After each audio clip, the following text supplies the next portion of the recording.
Here's why you must stop explaining yourself to a narcissist right now. Psychologists have long warned that trying to justify yourself to a narcissist is like pouring water into a sieve. It disappears, leaving you drained and unheard. At first glance, it seems like a normal human instinct. We explain ourselves because we want to be understood, to bridge a gap, to resolve tension. But when the person across from you is a narcissist, this instinct backfires. Clinical psychologist Dr. Ramoni Dervisula often explains that narcissists interpret your explanations not as an act of vulnerability, but as proof that they still have emotional control over you. When you sit down and open your heart to explain, they don't hear your pain. They hear confirmation that you are still engaged, still tethered to them, still fighting for connection. That very act feeds their sense of power, not your sense of clarity. To a narcissist, your words are never neutral. Imagine this.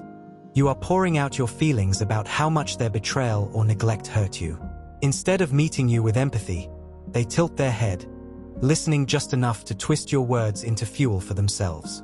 According to psychologist Dr. Eleanor Greenberg, narcissists live in a mental world where every interaction is a negotiation for dominance or validation. So while you believe you're offering evidence of how deeply you've been affected, they interpret it as reassurance that they still occupy space in your mind and heart. This is why so many survivors describe the eerie sense that their pain becomes invisible in these conversations. The narcissist acknowledges only what reinforces their narrative, discarding the rest like background noise. The dynamic feels insidious because it is. Narcissists know on some level when they've wronged you. Research shows they are not oblivious, but rather defensive, because admitting fault would shatter their fragile sense of superiority. By letting you explain, they achieve two things at once. They avoid responsibility and they gather proof that they still matter. Psychologist Dr. Craig Malkin notes that narcissists equate attention, even negative attention, with love. This is why the very act of explaining keeps the cycle alive. In their mind, if you are still talking, still pleading, still giving energy, then they still win. The tragedy, of course, is that your need for resolution becomes their reassurance of control. Even the light-hearted example of a pet can reveal this twisted psychology. Imagine a cat meowing relentlessly while you try to work. You explain that you're busy, that you'll fill their bowl soon. But the cat doesn't care. All it recognizes is that its demands will eventually be met, regardless of your reasoning. In the same way, narcissists treat your explanations not as truths but as signals that their needs will override yours. Psychologists describe this as the essence of narcissistic entitlement. The belief that their desires are inherently more urgent, more valid, more deserving. Your explanations don't soften them, they embolden them. For the victim, the consequences are profound. Each attempt to explain leaves you emptier, angrier, and more invisible. Trauma therapists emphasize that this cycle conditions victims into learned helplessness, where they eventually stop believing their own reality because it is constantly invalidated. You might find yourself thinking, maybe I didn't say it right. Maybe if I just explain better, they'll finally understand. But as psychologist Dr. Carol McBride warns, this is the illusion that keeps victims stuck. The belief that clarity will lead to empathy. In reality, clarity only leads to further manipulation when the listener is a narcissist. So what is the alternative? Experts agree. Instead of explaining, set boundaries. Boundaries are the language narcissists hate most because they signal a withdrawal of supply. When you stop feeding their need for validation through endless explanations, you cut off their access to control. Dr. Ramoni advises survivors to practice what she calls radical disengagement, refusing to play the game of justification at all. That may mean walking away mid-argument, not responding to baiting texts, or reminding yourself that your truth does not require their validation to be real. Healing requires shifting your focus from convincing them to protecting you. And here is where empowerment begins. Explaining yourself endlessly drains your sense of agency, but reclaiming silence, boundaries, and self-validation replenishes it. Tell your story, yes, but tell it to people who care, to therapists, to trusted friends, to communities that honor your pain. Psychologists emphasize the healing power of narrative, but only when it is received with compassion. With narcissists, your narrative is weaponized. With safe people, your narrative becomes the first step to freedom. The choice of audience is everything. When explanations become weapons, how narcissists twist accountability into attack. Psychologists often remind us that the inner world of a narcissist is not guided by empathy, but by a relentless focus on self-preservation and self-interest. In the mind of many narcissistic individuals, the equation is brutally simple. As long as my needs are being met, what you want is irrelevant. Clinical psychologist Dr. Ramoni Dervisula emphasizes that this mindset reflects a deep deficit in emotional reciprocity. While most relationships operate on give and take, narcissistic relationships are built on take and justify. To them, the logic is not we both matter, but as long as I get what I want, the rest is background noise. And tragically, when the victim tries to explain how their actions cause pain, it rarely inspires remorse. It often intensifies the narcissist's sense of being attacked. This paradox reveals itself most clearly in conflict. Picture a partner explaining with raw emotion how deeply they were hurt by betrayal, neglect, or cruelty. Instead of hearing vulnerability, the narcissist interprets it as a dagger aimed at their fragile self-image. According to Dr. Craig Malkin, author of Rethinking Narcissism, narcissists experience shame so intensely that even gentle accountability can feel like annihilation. So when you explain that they've hurt you, they don't register the plea for repair. They register an attack on their very identity. The more you explain, the more their defensive machinery roars to life. What started as your attempt at dialogue quickly escalates into their anger, blame-shifting, and self-victimization. Consider the dramatic but all too common example of infidelity. Imagine a partner cheats and even fathers a child outside the relationship. You, devastated, try to explain how this betrayal shakes the foundation of your family, how the household finances, the trust, and the emotional bond you built are all collapsing under the weight of their choices. In that moment, psychologists explain, the narcissist doesn't hear your pain. They hear an indictment. I am a cheater. I am irresponsible. I am weak. And because their ego cannot tolerate this mirror of truth, they twist the script. Suddenly, they accuse you of name-calling, of being cruel, of ostracizing them. They recast themselves as the true victim, the misunderstood partner unfairly attacked. Psychologist Dr. Eleanor Greenberg calls this the victim stance, a survival mechanism that allows narcissists to dodge guilt while demanding sympathy. For the victim, this reversal is disorienting and deeply injurious. What began as an honest attempt to process betrayal becomes another wound, because now you are being punished for simply expressing the hurt you feel. Survivors often describe this as double abuse. First, the original betrayal, and second, the punishment for daring to speak about it. Trauma therapists highlight how this cycle erodes self-trust. You begin to second-guess whether speaking up was wrong, whether your pain really matters, or whether you are, as they suggest, too dramatic or too critical. Over time, the victim is conditioned into silence, fearing that every attempt at honesty will only make things worse. This is why explaining yourself to a narcissist becomes a trap. Psychologists consistently point out that narcissistic individuals are masters at weaponizing explanations. The more detail you provide about your hurt, the more material they have to either twist into a personal attack or manipulate into a justification for their actions. In their eyes, your continued effort to explain proves two things at once: that you are still emotionally invested, and that they have grounds to paint themselves as the persecuted party.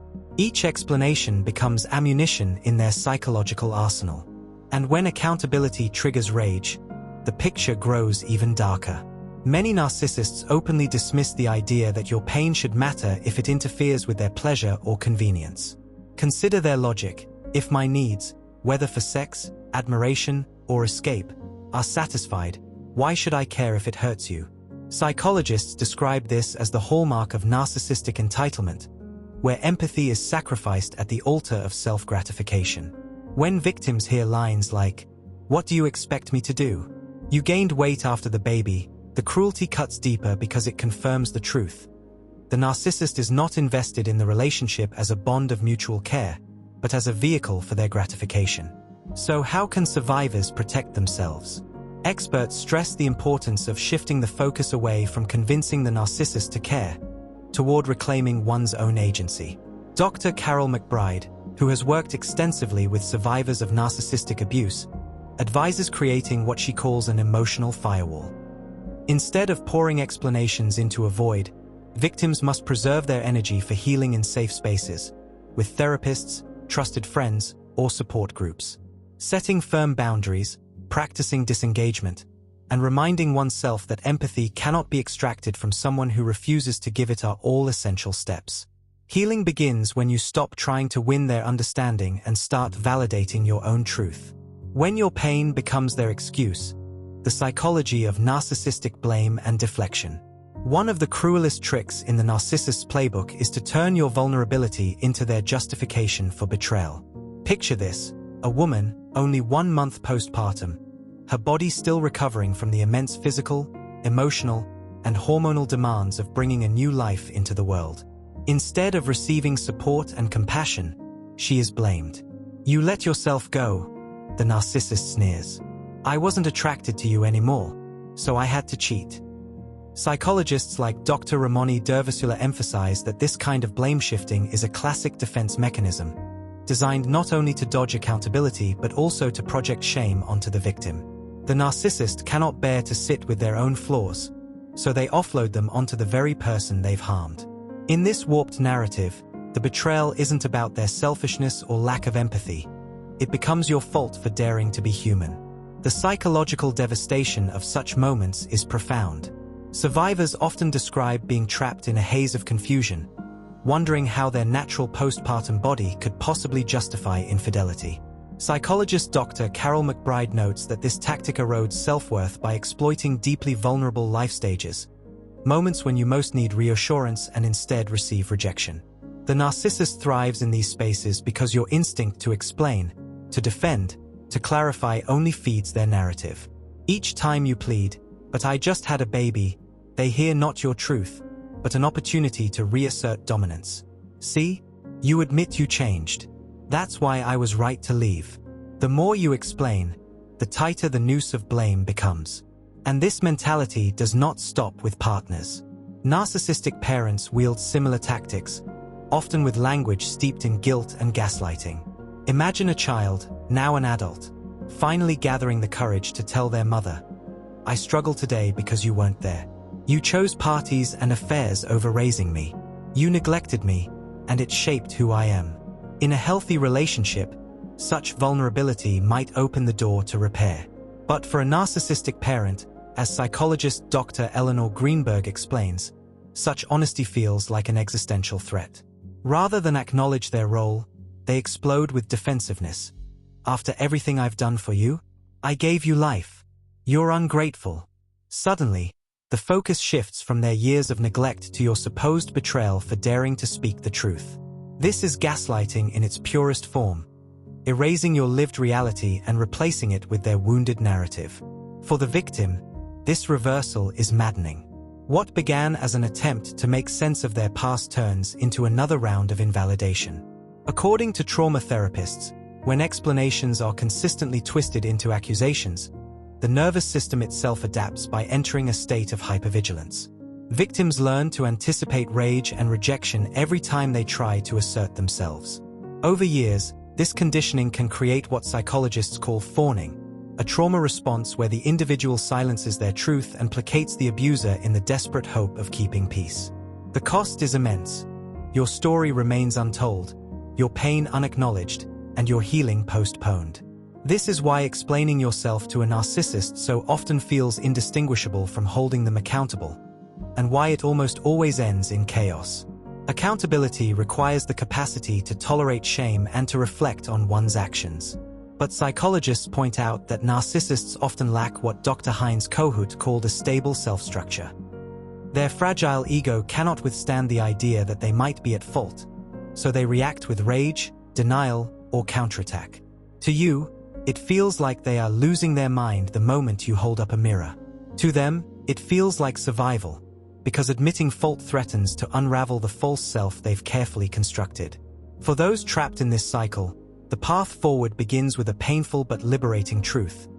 You will never receive accountability from someone incapable of giving it. Instead of explaining yourself to a narcissist, psychologists advise channeling your energy where it can actually heal, into therapy, supportive relationships, and self-validation. Dr. McBride emphasizes that recovery means building an internal voice strong enough to affirm, "My experience is real, even if they deny it. My pain matters, even if they dismiss it." Boundaries, distance, and the courage to stop defending yourself become not just strategies, but lifelines. Because in the end, the tragedy of dealing with narcissists is that the very thing you crave, recognition of your pain, is the one thing they cannot give. But the gift you can give yourself is freedom. The decision to stop explaining, stop pleading, and start reclaiming the narrative of your own life. How to protect your peace and energy when dealing with a narcissist. If you've ever found yourself explaining your pain to a narcissist, you already know how the conversation unfolds.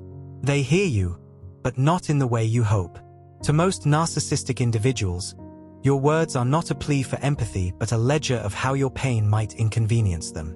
Clinical psychologist Dr. Ramoni Dervisula explains that narcissists often evaluate situations exclusively through the lens of self-impact. For example, if they cheat on you, the thought consuming them is rarely your heartbreak. Instead, they brood over child support payments, custody battles, or how to manipulate you into staying so they can avoid financial and social consequences. Your tears become background noise, while their energy funnels toward damage control for themselves. This selective listening is a hallmark of narcissistic communication.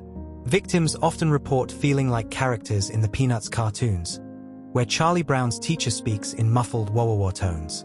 When you tell a narcissist, "You hurt me, I can't trust you," the only parts that register are, "I might have to pay. I might be abandoned. I might lose control." Psychologist Dr. Craig Malkin describes this as ego-filtered hearing, where their inflated sense of self cannot bear the weight of true accountability. Everything else, the context, your emotions, your lived reality, is dismissed as irrelevant. To them, acknowledging the full truth feels like annihilation, so they tune it out entirely. The result is maddening for the victim. Instead of being met with remorse, you are met with defensiveness, denial, or outright hostility. Narcissists often plug their ears, figuratively or literally, when confronted with their own wrongdoing. Psychologist Dr. George Simon explains that this behavior isn't childish stubbornness, it's calculated self-preservation. Admitting fault threatens the grandiose self-image they cling to, so they block out your words and reframe the situation to maintain control. For you, this means the harder you try to explain, the more invisible you feel. Your voice dissolves into silence, and with it, your dignity begins to erode. So what can you do?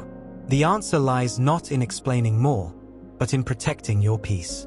Dr. Carol McBride, who has worked extensively with survivors of narcissistic abuse, stresses that the only true leverage you have in these relationships is yourself. You cannot force a narcissist to care about your feelings, but you can deny them access to your life. Boundaries are not just a therapeutic buzzword. They are the emotional locks on your door. Limiting contact, refusing to engage in circular arguments, and ultimately withdrawing the attention they crave is often the only leverage that shifts the balance. It is not about punishing them. It is about reclaiming your power. Empowerment also means redirecting your explanations to places where they matter. Pouring your heart out to a narcissist is like speaking into a void, but explaining yourself to safe people, trusted friends, supportive family, therapists, or survivor groups becomes a lifeline. Psychologists highlight the importance of witnessing. Having your story heard and validated by others breaks the isolation imposed by gaslighting. Support groups and therapy provide a mirror that reflects reality back to you. Yes, what you went through was real. Yes, it was unfair. Yes, your pain matters. That validation is the antidote to the narcissist's erasure. Above all, protecting your peace requires a radical shift in mindset.